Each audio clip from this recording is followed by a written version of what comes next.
আমি যখন ঢাকা শহরে আসি, ছোটো থেকে অনেক ছোটো থেকে ঢাকা শহরে আসছি।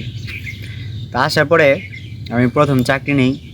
3-4 মাস চাকরি করার পর আমি পদোন্নতি হয় আমার। আমি নিজের কাজের অভিজ্ঞতা দিয়ে আমার পদোন্নতি হয়।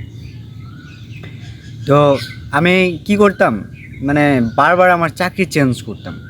এটা দেখে আমার আশেপাশে শুভাকাঙ্ক্ষিত যারা আছে, আমার আত্মীয় স্বজনরা যারা আছে বা বন্ধু বান্ধব যারা আছে, প্রত্যেকেই না আমার এই কথাটা নিয়ে খালি কথা বলতো, তুই তো এক জায়গায় ঠিকমতো কোনো জায়গায় চাকরি করস না, তুই তো ঠিকমতো কোনো জায়গায় টিকসই করস না, ঠিক আছে, তোর কাজের অভিজ্ঞতা কি হবে, তোর কাজের অভিজ্ঞতাটা কি হবে, তুই তো ঠিকমতো এক জায়গায় ডিউটিই করস না, অফিসই করস না। দেন ওদের কথায় আমি নিজেকে অনেক করলাম। একটা পর্যায়ে আমি কি করলাম, নতুন নতুন চাকরি খুঁজি, বিভিন্ন চাকরি একটা চেঞ্জ করে আরেকটার মাঝে যাই। তো এভাবে চেঞ্জ করতে করতে আমার একটা পরিচিত লাভ হয়। মোটামুটি অনেক ফ্যাক্টরিতেই আমাকে চিনে, অনেক অফিসেই আমাকে চিনে যে ভাই অফিসে চাকরি করছে, বাইরে তো চিনি, ঠিক আছে।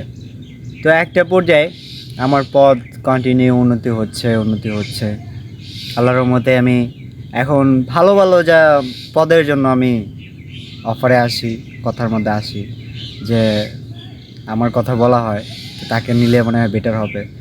তো দেন আমি মনে করি কি, কারো ব্যবহার দেখে বা কারো চলাফেরা দেখে কোনো মানুষকে কখনো জাজমেন্ট করবেন না। এটা প্রত্যেকের কাছে আমার রিকোয়েস্ট, যে কখনোই কোনো মানুষের চলাফেরা দেখে বা তার বাহিরের ক্যারেক্টারটা দেখে, তার মিশা দেখে বা আপনাদের সাথে উঠা বসা দেখা কখনোই তাকে জাজ করবেন না। কেননা তার ভিতরেও নিশ্চয়ই কোনো কিছু প্ল্যান